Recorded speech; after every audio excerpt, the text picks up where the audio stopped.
Hello everybody, this is a short video of replacing an outlet. Make sure to turn off the power through a breaker. Good luck on your project. สบายดีลุงปานหาเมื่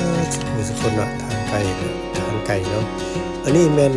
วิดีโอสั้นๆเกี่ยวกับเปลี่ยน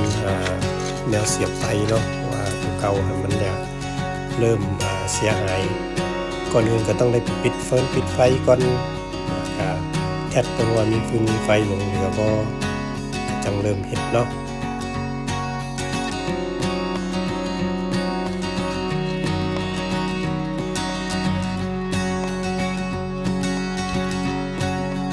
โอเค let's test it out โอเคเฮ็ดแล้วก็ทดลองเปิดไฟขึ้นเมืองนอก make sure ground มีอย่างมัน connected Thank you for watching. See you on the next video. Good luck on your project.